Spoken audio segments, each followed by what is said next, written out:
सियावर रामचंद्र भगवान की। सियावर रामचंद्र भगवान की। सत्य सनातन धर्म की। सत्य सनातन धर्म की। भारत माता की। भारत माता की। शंभू जति गुरु गोरक्षनाथ जी महाराज की। शंभू जति गुरु गोरक्षनाथ जी महाराज की। दादा गुरु मच्छेंद्र नाथ जी महाराज की। दादा गुरु मच्छेंद्र नाथ जी महाराज की। सिद्ध शिरोमणि बाबा मुकुटनाथ जी महाराज की। सिद्ध शिरोमणि बाबा मुकुटनाथ जी महाराज की। ब्रह्मलीन पीर शंकरनाथ जी महाराज की। ब्रह्मलीन पीर शंकरनाथ जी महाराज की। ब्रह्मलीन पीर गणेशनाथ जी महाराज की। ब्रह्मलीन पीर गणेशनाथ जी महाराज की। नमः पार्वती पतिये हर हर।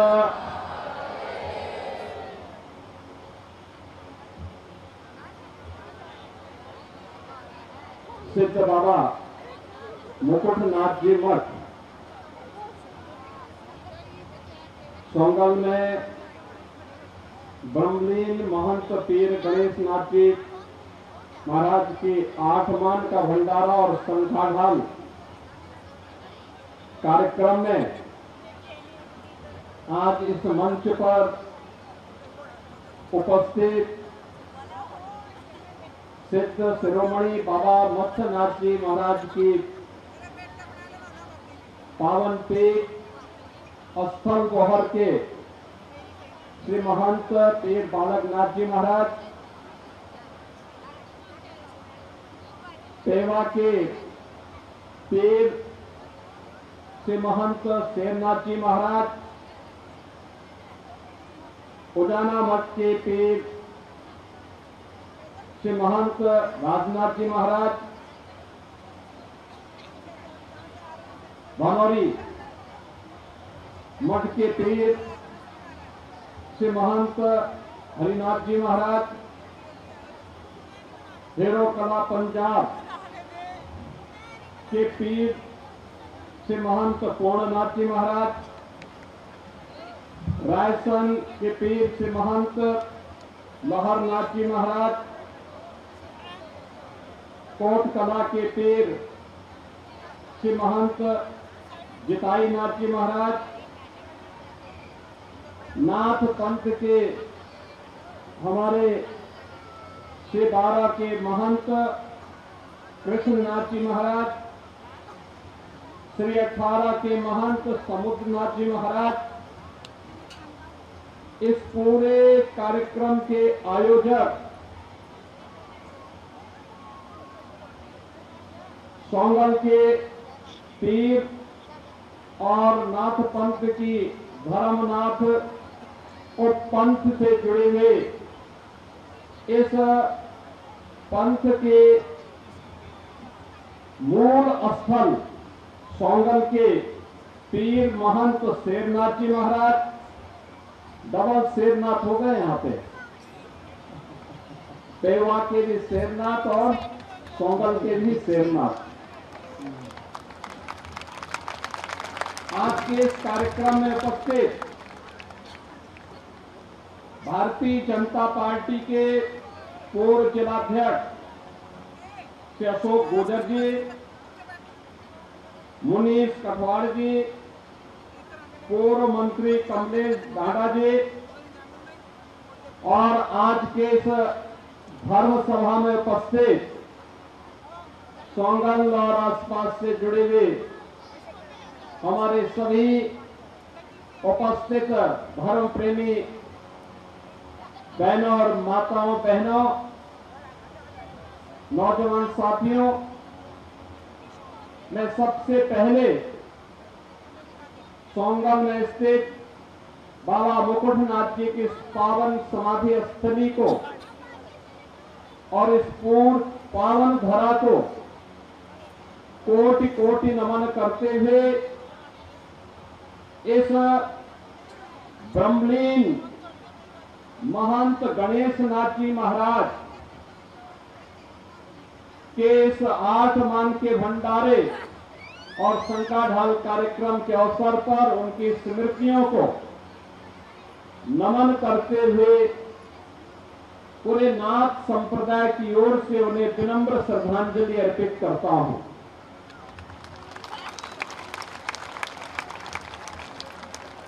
कई दशकों के बाद सोंगल में इतना बड़ा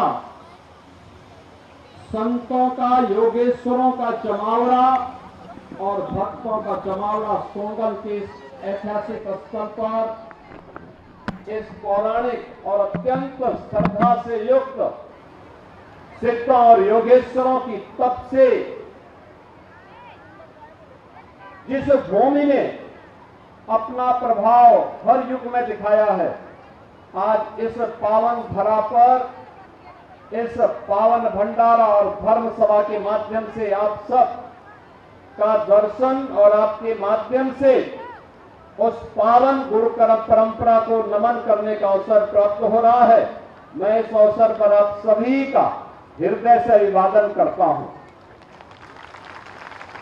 मैं धन्यवाद दूंगा सोंगल के पीर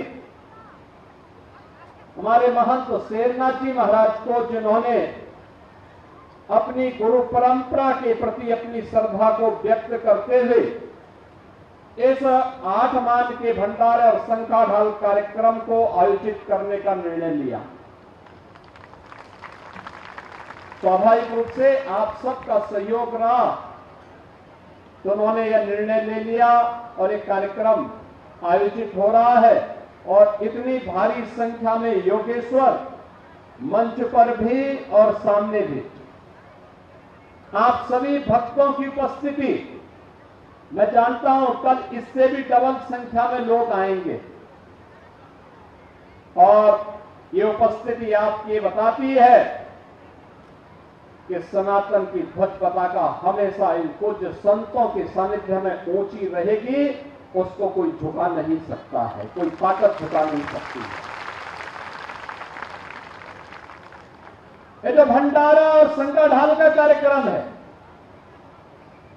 ब्रह्मलीन महंत पीर गणेश नाथ जी महाराज भौतिक रूप से हमारे बीच में नहीं, लेकिन उनकी शिष्य परंपरा में महंत पीर यहां पर शेरनाथ जी महाराज ने अपने गुरु के प्रति अपनी कृतज्ञता को व्यक्त करते हुए अपने गुरु भाइयों और अपने आप सभी श्रद्धालु जनों के साथ मिलकर के इस भंडारा और शंकाढाल के कार्यक्रम को भव्य तरीके से आयोजित करने का एक साहसिक निर्णय लिया और आज उस साहसिक निर्णय का परिणाम है कि हम सब इस कार्यक्रम में भागीदार बनने का सौभाग्य प्राप्त कर रहे हैं और आप सबका भी दर्शन कर रहे हैं। बहनों और भाइयों, यही तो है सनातन धर्म की असली पहचान। जीते जी को सम्मान देना ही है, लेकिन जब भौतिक रूप से न रहे तब भी कृतज्ञता का वह भाव अपनी गुरु परंपरा के प्रति, अपने पूर्वजों के प्रति इसी प्रकार से बना रहे। इस भाव के साथ आज हम सब यहां पर आए हैं कि पीर गणेश नाथ जी महाराज ने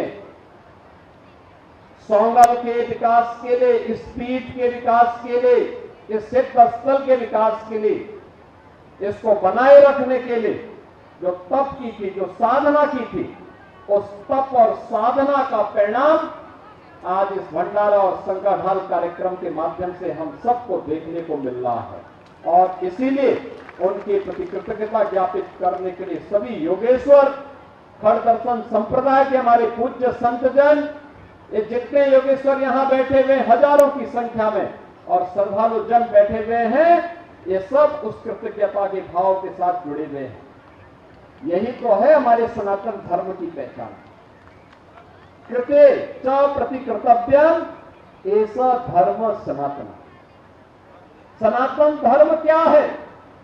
अगर किसी ने हमारे प्रति कुछ योगदान दिया है तो उस योगदान के प्रति किए जाने वाली कृतज्ञता ही वास्तविक सनातन धर्म की पहचान है।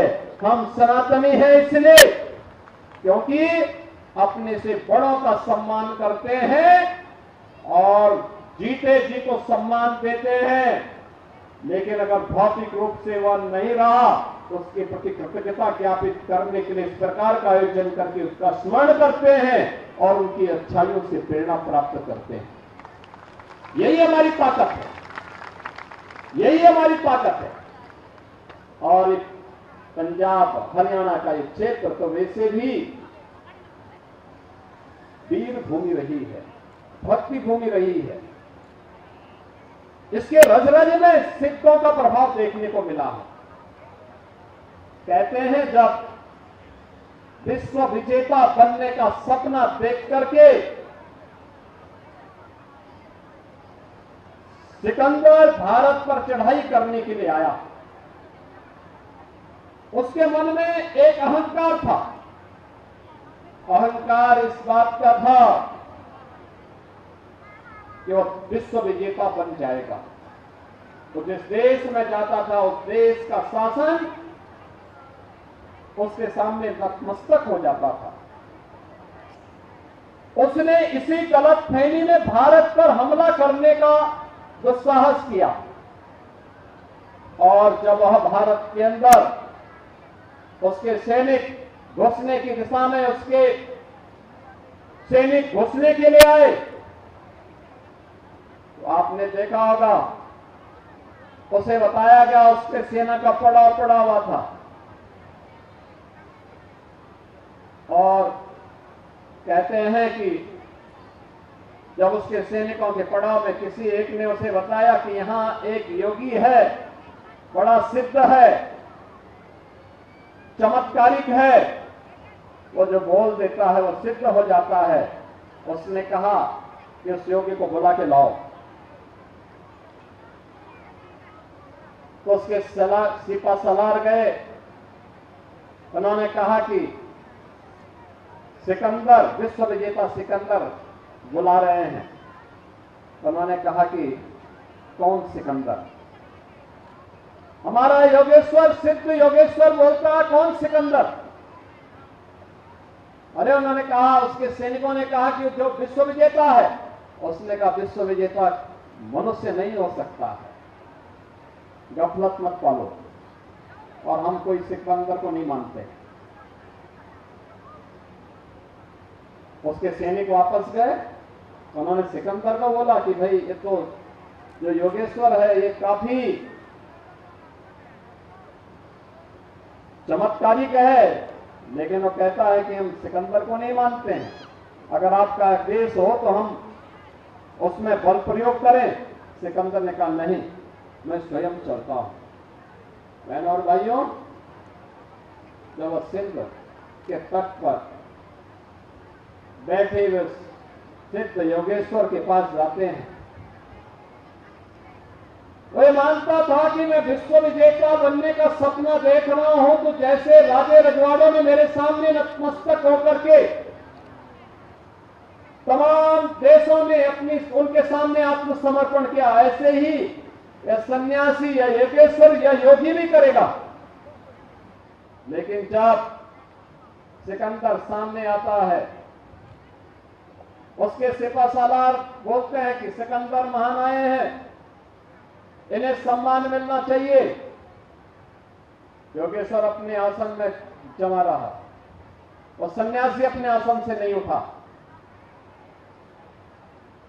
सिकंदर को लगा कि मेरा अपमान कर रहा। उन्होंने पूछा उसको कि भाई मुझे पहचानते नहीं, मैं तो सिकंदर हूं। उन्होंने कहा भी देखो, मैं केवल मनुष्य को पहचानता हूं, ईश्वर के अलावा मैं किसी को नहीं मानता हूं, और ईश्वर सबसे महान है, सबसे बड़ा ईश्वर है जो अपनी कृपा सब पर समान रूप से बरसाता है। आप ईश्वर से बड़े नहीं हो सकते हैं, और जो ईश्वर से बड़ा नहीं हो सकता, मैं उसको महान नहीं मान सकता। आप देख रहे होंगे कि पूरी सेना और सिकंदर को उसी के सामने नतमस्तक होना पड़ा। और सन्यासी ने उनको कहा, ये भारत भूमि है, याद करना, अभी तो ये पहला मुकाबला है, आगे बढ़ोगे तो वापस नहीं जा पाओगे। अच्छा होगा चुपचाप वापस चले जाओ, नहीं तो वापस जाने का मौका भी नहीं मिलेगा। बहनों और भाइयों, ये भारत के सिद्धों की, संतों की, सन्यासियों की वो परंपरा है, जिस परंपरा ने सदैव जीवन में सदाचार को, कर्तव्य को, राष्ट्र के प्रति अपने समर्पण के भाव को सर्वोच्च मान्यता दी है। स्वयं के अहंकार से ऊपर उठ करके समाज और राष्ट्र के लिए अपने आप को समर्पित किया है। और इसीलिए तो हर भारत का सनातन धर्मावलंबी आज भी गांव में हो या शहर में, बड़े महानगरों में हो या किसी सामान्य से गांव में, कोई भी सन्यासी निकलता है तो उसके प्रति कहीं न कहीं एक आदर का भाव उन सब के मन में बना रहता है।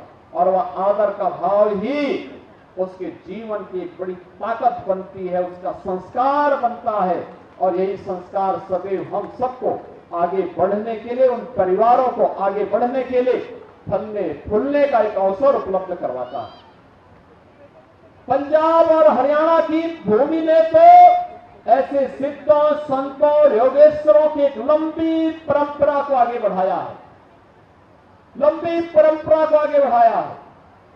और उस परंपरा ने ही देश के अंदर सुरक्षा का एक ऐसा अवैध दुर्ग खड़ा किया कि कोई विदेशी आक्रांता आसानी से भारत के अंदर घुसने का दुस्साहस नहीं कर पाया। संत शक्ति जागरूक होगी और ईमानदारी के साथ धर्म और सत्य के मार्ग पर चलते हुए राष्ट्र की चेतना को जागरूक करती रहे तो दुनिया की कोई ताकत भारत का और भारत के सनातन धर्मावलंबियों का बाल बांका नहीं कर सकता है। ये हम सबको हमेशा ध्यान में रखना होगा। बहनों और भाइयों, जो श्रद्धा और समर्पण का भाव है, ये हमें विनम्र बनाता है, ये हमें संस्कारित करता है, ये हमें हमारे कर्तव्यों के प्रति बोध कराता है, या हमें अपने पूर्वजों के प्रति कृतज्ञता का भाव और समाज और राष्ट्र के लिए अगर किसी ने कुछ किया है उनके प्रति भी आभार व्यक्त करने की एक नई प्रेरणा हम सबको प्रदान करता है। हम सबका भी दायित्व बनता है, हम भी इसमें कुछ योगदान दें, हम भी इसमें कुछ योगदान दें। जो लोग देश के लिए हित में काम कर रहे हैं उनका समर्थन करना, उनका सहयोग करना, और जो लोग देश विरोधी कार्य कर रहे हैं, धर्म विरोधी आचरण कर रहे हैं, उनको नकारना, उनको दुत्कारना, उनको हमेशा के लिए बाहर का रास्ता दिखा देना। आप याद करिए, भारत का कोई ऐसा धर्मावलंबी नहीं होगा, सनातन धर्मावलंबी नहीं होगा जिसके मन में ठेस न रही हो कि अयोध्या में, अयोध्या धाम में प्रभु राम लला का भव्य मंदिर बनना चाहिए। हर व्यक्ति चाहता था अयोध्या में राम का भव्य मंदिर का निर्माण हो। बहुत सारे लोग ऐसे थे, करोड़ों लोग ऐसे थे जो कभी अयोध्या नहीं गए होंगे, आज भी नहीं जा पाए होंगे, लेकिन उनके मन में था कि राम भारत के सनातन के प्रतीक हैं, भारत के प्रतीक हैं, भारत जैसे राष्ट्र के आधार स्तंभ हैं, उनका भव्य मंदिर बनना चाहिए। गुलामी की बेड़ियों को तोड़ने का कार्य होना चाहिए। बहन और भाइयों, 500 वर्ष पहले विदेशी आक्रांता ने अयोध्या में राम जन्मभूमि पर प्रभु श्री राम के मंदिर को अपवित्र करते हुए क्षतिग्रस्त कर दिया था। दिन बीतते गए, वर्ष बीतते गए, हिंदू संघर्ष करता रहा, कोई उसकी बात को सुनने वाला नहीं था।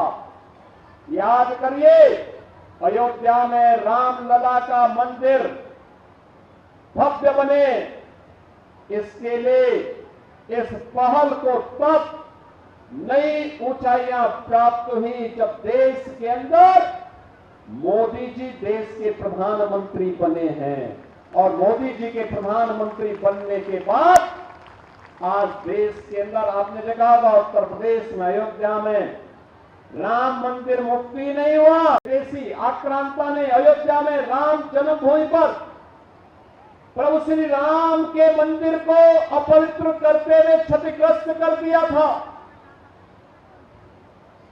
दिन बीतते गए, वर्ष बीतते गए, हिंदू संघर्ष करता रहा, कोई उसकी बात को सुनने वाला नहीं था।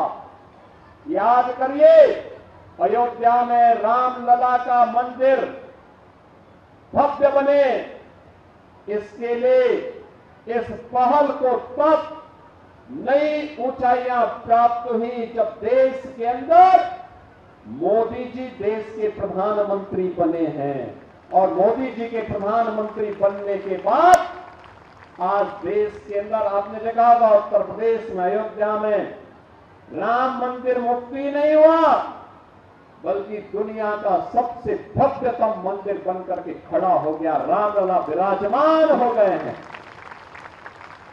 आप मुझे बताओ, आजादी के बाद तो अनेक लोगों को सरकार बनाने का अवसर प्राप्त हुआ था, तमाम लोग आए गए, किसी ने आपकी आस्था के बारे में क्यों नहीं सोचा? क्योंकि उनके पास फुर्सत नहीं थी, तुष्टीकरण से फुर्सत नहीं थी, वोट बैंक से फुर्सत नहीं थी। मोदी जी आए, केंद्र में और राज्य में एक जैसी सरकार बनी, परिणाम क्या है? परिणाम है राम मंदिर का निर्माण हो गया है। और राम मंदिर का निर्माण हो गया है तो उत्तर प्रदेश वासियों को सुरक्षा की गारंटी और देशवासियों की आस्था की गारंटी अयोध्या ने पूरे देशवासियों को, पूरे सनातन धर्मावलंबियों को दे दी।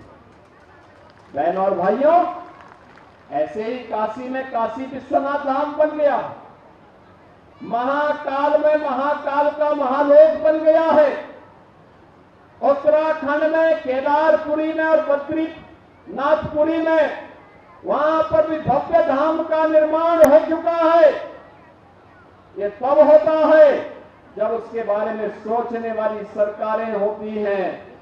जब सनातन की विरोधी सरकारें आएंगी तो वे तुष्टीकरण करेंगी और आजादी के बाद कश्मीर की समस्या हो या नक्सलवाद की समस्या, ये जो भी समस्याएं दी गई हैं, इन्हीं लोगों ने दी है जिन्होंने तुष्टीकरण के नाम पर देश को बांटा। जब देश में जनचेतना जागरूक हुई तो जनचेतना के जागरण का परिणाम क्या था?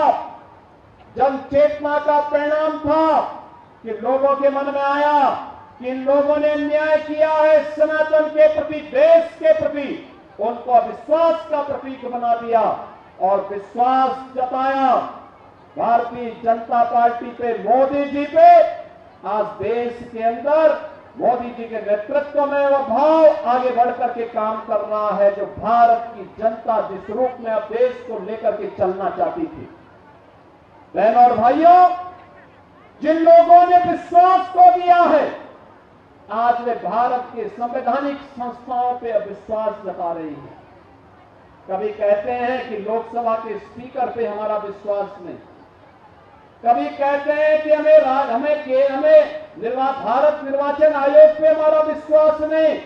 यानी अगर चुनाव भारत निर्वाचन आयोग करवाए और वे लोग जीत जाएं तो उनकी उपलब्धि हो गई, और हार गए तो संवैधानिक संस्थाओं पर उंगली उठाते हैं, न्यायपालिका पर उंगली उठाते हैं।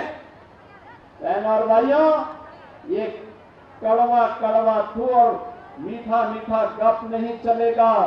यह देश समझ चुका है, जो लोग सनातन विरोधी आचरण करते हुए भारत को कमजोर करने का कार्य कर रहे हैं, अब भारत की जनता उसे स्वीकार नहीं करेगी। भारत के आन बान और शान के खिलाफ किसी को खिलवाड़ करने की इजाजत अब भारत नहीं देने वाला है। बहन और भाइयों, एक तरफ हमारी धर्म सभाओं में इन बातों पर चिंतन होना चाहिए और दूसरी तरफ याद करना, जब भी कोई अच्छा अवसर आता है तब हमारा प्रयास होना चाहिए, तब हमें अपनी कमियों को भी देखना होगा।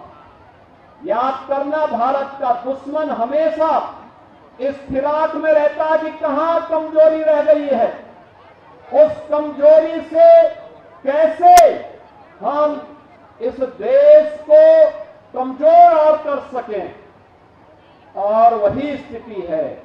मैं आप सबका आह्वान करूंगा, भारत का दुश्मन पाकिस्तान भारत के अंदर किसी न किसी शरारत के तहत नशे के कारोबार को बढ़ाने का कुत्सित प्रयास कर रहा है। हम अपनी युवा पीढ़ी को, समाज को जागरूक करें, नशे के खिलाफ अभियान चलाएं। नशा नाश का कारण है। नशे के खिलाफ हमारे द्वारा किए जाने वाले किसी भी प्रयास के लिए या देश के लिए की जाने वाली सेवा ही है। हमें नशे के खिलाफ एक आंदोलन को आगे बढ़ाना होगा और बताना होगा, ये नशे के सौदागर देश के दुश्मन हैं, इनको पनपने नहीं देना चाहिए, इनको किसी से प्रश्रय नहीं लेने देना चाहिए, क्योंकि मौत के सौदागर देश की सुरक्षा के साथ भी खिलवाड़ कर रहे हैं। भारत की युवा पीढ़ी जो ऊर्जा और प्रतिभा से भरपूर है, जब भी उसे अवसर मिला है उसने देश और दुनिया के सामने अपनी प्रतिभा और अपनी ऊर्जा का लोहा बनाया है।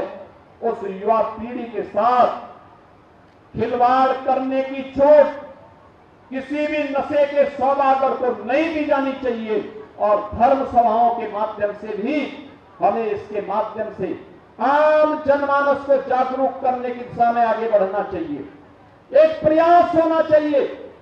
हमारे सनातन धर्म से जुड़े हुए स्थल कैसे होने चाहिए, उनका स्वरूप उनको किस रूप में विकसित किया जाना चाहिए, बिना किसी भेदभाव के हर सनातन धर्मावलंबी को उन स्थलों में जाकर के दर्शन करने, पूजन करने, वहां के अनुष्ठान में भागीदार बनने, एक साथ मिलकर के भारत को मजबूती की नई ऊंचाइयों तक पहुंचाने में योगदान देने के लिए उन सभी को एक साथ इन केंद्रों में आने का अवसर दिया जाना चाहिए। हमारे धर्मस्थल केवल पूजा के स्थल मात्र नहीं है, जिन्हें धर्मस्थल कहते हैं, यह केवल आस्था के केंद्र नहीं है, ये राष्ट्र की चेतना के भी केंद्र होते हैं। राष्ट्र की चेतना के केंद्र, ये केंद्र आस्था के साथ साथ समरसता के केंद्र भी बने। बिना भेदभाव के हर एक व्यक्ति को आस्था को व्यक्त करने के लिए उसको स्वतंत्रता मिलनी चाहिए। हमें याद करना होगा, यह देश कमजोर हुआ है तब जब जाति के नाम पर बटा था, तमाम आपसी मतभेदों में उलझा हुआ था, एक दूसरे को नीचा करने की दुष्प्रवृत्ति हावी हो रही थी। जब देश कमजोर हुआ तो विदेशी आक्रांता आकर के हमारे धर्मस्थलों को नष्ट किए, बहन बेटियों की इज्जत के साथ खिलवाड़ किए। लेकिन आज ये देश स्वतंत्र है। अब देश में स्वतंत्रता नहीं, किसी प्रकार की अराजकता नहीं, एक नए भारत का दर्शन हो रहा है, और इस भारत पर हम सबको गौरव की अनुभूति करनी चाहिए। ये भारत फिर से दुनिया की सबसे बड़ी ताकत बनने की ओर अग्रसर है। आप सोचो ना, इतनी बड़ी धर्म सभा में हम सब एकजुट हैं, सुरक्षित वातावरण में कार्य कर रहे हैं, आज तो मैं आ गया हूं, बालकनाथ जी महाराज आ गए हैं, तो पुलिस भी है, अन्यथा पुलिस नहीं भी होती तब भी गांव के लोग इससे बड़ा आयोजन यहां पर करने की सामर्थ्य रख सकते हैं। ये हमारी ताकत है, ये सनातन की ये ताकत है। बिना किसी शासन प्रशासन के सहयोग के बड़ा सा बड़ा आयोजन अपने दम पर गांव के लोग, समुदाय के लोग अपने आप करते हैं। लेकिन मैं कह रहा हूं, इतना बड़ा आयोजन इस सोंगल गांव में हम कैथल जिले में आज यहां पे आयोजित कर रहे हैं, क्या दुनिया के अंदर संभव है क्या? आप देख रहे होंगे खाड़ी देशों में युद्ध चल रहा है, खाड़ी देशों में युद्ध चल रहा है, युद्ध खाड़ी में हो रहा है, दुनिया में आर्थिक अराजकता होगी, लेकिन भारत इन अन्नदाता किसानों के पुरुषार्थ से, अपने यशस्वी नेतृत्व से, देश के यशस्वी नेतृत्व के मार्गदर्शन में सीना तान करके अपने विकास की यात्रा को आगे बढ़ाई जा रहा है। उसमें कोई किसी प्रकार का कोई फर्क नहीं। यह समय है जब पूरा देश एकजुट होकर के 145 करोड़ का भारत अपने नेतृत्व पर विश्वास जताते हुए मजबूती के साथ देश के साथ खड़ा होकर के बोले कि जो भी देश के नेतृत्व का आदेश होगा हम सब उसका पालन करेंगे। लेकिन बहनों और भाइयों, जब दुनिया अराजकता में, अव्यवस्था में त्रस्त है, भारत मजबूती के साथ विकास की नई ऊंचाइयों को प्राप्त कर रहा है, तब लोग अफवाह का सहारा बनाने का प्रयास कर रहे हैं, अफवाह फैला रहे हैं, अफवाह के नाम पर अराजकता फैला रहे हैं। जो लोग विश्वास, जिनका विश्वास जनता खो चुकी है, जिन लोगों को जनता पहले ही बाहर का रास्ता दिखा चुकी है, आज वे लोग जब मुकाबला नहीं कर पाए तो अब अफवाह का सहारा ले रहे हैं, अराजकता फैला करके अव्यवस्था पैदा करना चाहते हैं। हमें अव्यवस्था और अराजकता को नहीं फैलने देनी है, मिल करके कार्य करना है। एक भारत श्रेष्ठ भारत के निर्माण में हम सबको मजबूती के साथ कार्य करना है, क्योंकि देश सुरक्षित रहेगा तो सनातन भी सुरक्षित रहेगा, और सनातन सुरक्षित रहेगा तो देश भी सुरक्षित रहेगा। दोनों एक दूसरे के पूरक हैं, दोनों को एक दूसरे से अलग करके नहीं रखा जा सकता है। हम सब मिलकर के उस दिशा में प्रयास करें। मुझे बहुत अच्छा लगा, मैं इससे पहले एक बार आया था यहाँ पे, और उस समय मुझे यहाँ दर्शन करने का अवसर प्राप्त हुआ था। उस समय मुझे पेवा के पीर महंत शेरनाथ जी महाराज के आश्रम में जाकर के वहां के भंडारा कार्यक्रम में भागीदार बनने का अवसर प्राप्त हुआ था, और वहां से मैं यहां आया था। आज मुझे इस भंडारा कार्यक्रम में बाबा सिद्ध योगी बाबा मुकुटनाथ जी महाराज की पावन समाधि और ब्रह्मलीन पीर महंत गणेश नाथ जी महाराज की पावन समाधि स्थलों के दर्शन करने का सौभाग्य प्राप्त हो रहा है। इतने योगेश्वरों का, हजारों योगेश्वरों से मिलने और उनका दर्शन करने का सौभाग्य प्राप्त हो रहा है, और आप सभी भक्तों के साथ मिलकर के इस कार्यक्रम में भागीदार बनने का अवसर प्राप्त हुआ है। मैं आज के इस अवसर पर सोंगल के पीर महंत शेरनाथ जी महाराज, उनके सभी सहयोगियों को, आप सभी भक्तों को हृदय से मैं धन्यवाद देता हूं। इस भंडारा और संकटहल कार्यक्रम की सफलता के लिए अपनी शुभकामनाएं देता हूं, और विश्वास करता हूं कि आप सभी लोग मिलकर के सोंगल के विकास के लिए, धर्म के प्रकाश को आगे बढ़ाने के लिए निरंतर कार्य करेंगे। निश्चित इन सिद्धों का आशीर्वाद आपके परिवार को आगे बढ़ने के लिए निरंतर एक नई प्रेरणा और प्रकाश प्रदान करता रहेगा। आप सबके प्रति मेरी मंगल में शुभकामनाएं हैं। नमः पार्वती पतिये हर हर महादेव। बोलिए श्री शंभू जति गुरु गोरक्षनाथ जी महाराज जी की जय। बोलिए योगी आदित्यनाथ जी महाराज। अब इसके बाद में जो हमारे परंपरा के लोग सदर का रस्म किया जाएगा, जिसमें शेरनाथ जी को यहाँ आज पीर की जो पदवी दी जाएगी उसका आयोजन किया जाएगा। सर्वप्रथम हमारे महंत योगी आदित्यनाथ जी इस प्रक्रिया का हिस्सा बने, सम्मानित किया जाएगा पीर शेरनाथ जी को। सर्वप्रथम गांव की तरफ से पत्रकार हुए, जितने भी पंचायत और गांव के प्रमुख व्यक्ति आ रहे हैं वो पहले पीर जी को उठा करके गद्दी पर विराजमान करेंगे और उनकी सदरस्ती की जाए।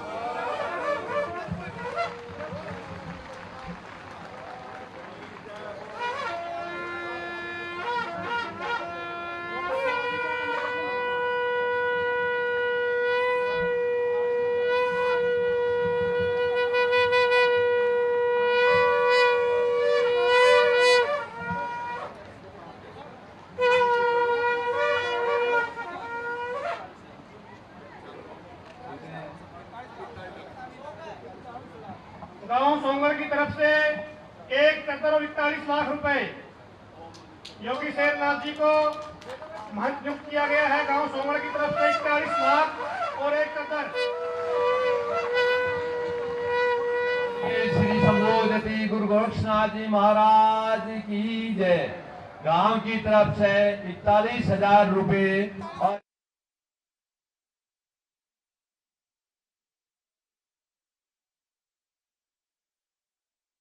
को गुरु गोरक्षनाथ जी का आशीर्वाद प्राप्त हो। अब इसके बाद में हमारे स्थल गौर के महंत पीर बालकनाथ जी, योगी आदित्यनाथ जी और 8 बांध के पीर हैं वो अकबर का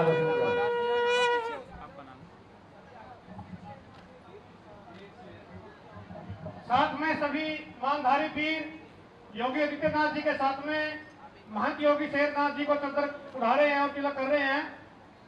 बोलिए गुरु गोरक्षनाथ जी महाराज की, श्री सिद्ध बाबा मुकुटनाथ जी महाराज की, महंत योगी पीर शेरनाथ जी महाराज की, सर्व सिद्धों की, नगर खेड़े की। अभी जयकारे आप लोग लगाते रहिए ताकि ऊर्जा बनी रहे।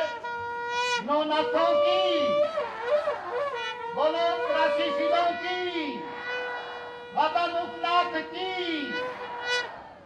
बोलो, बाबा श्री शेरनाथ जी की बोलो, बाबा श्री गणेशनाथ जी की, सनातन धर्म की।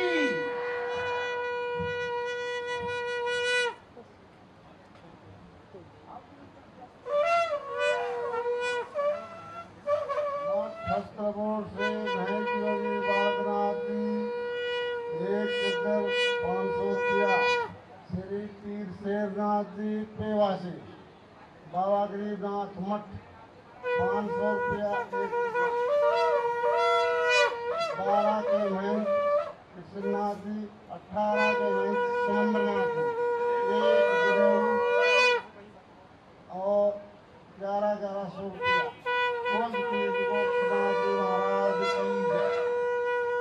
श्री पीर हरिनाथ जी, गांव धनौरी, डेरा बाबा खैरनाथ जी 101 रुपया, 1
से देखा है।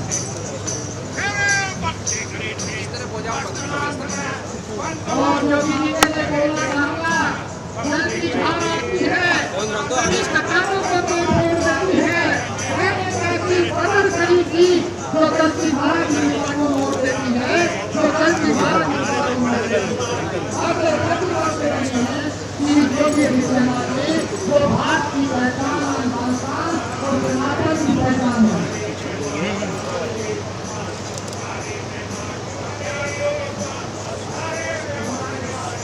स्टेज पे आ जाना।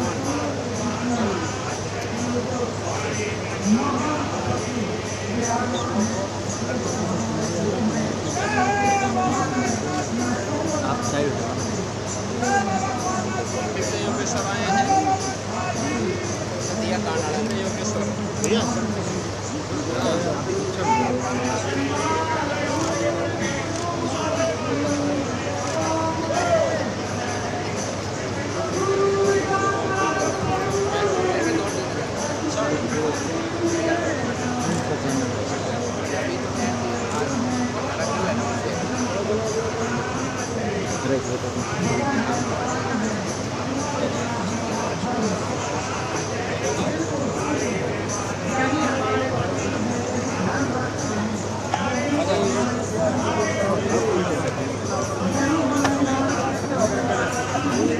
सभी पंडाल में आओ, सभी पंडाल में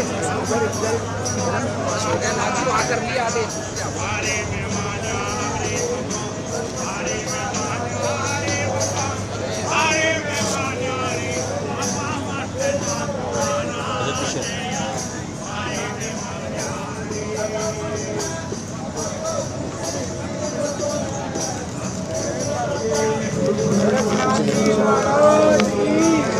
बोल बाबा विश्वनाथ महाराज की, बोल बाबा विश्वनाथ महाराज की, बोल बाबा विश्वनाथ महाराज की। आदेश कर लो ना सामने।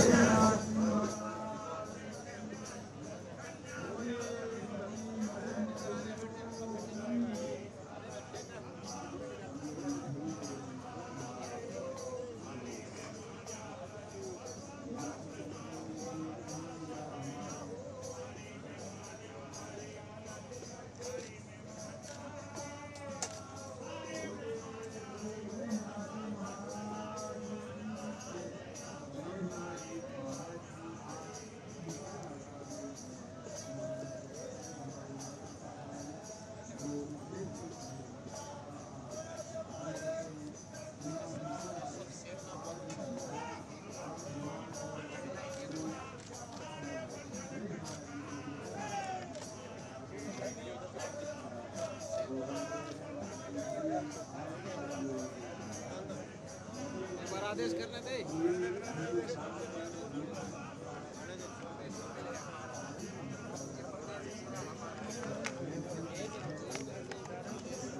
आ जाओ आगे आ जाओ, आदेश कर लो, फिर कर लो ना, एक साथ कर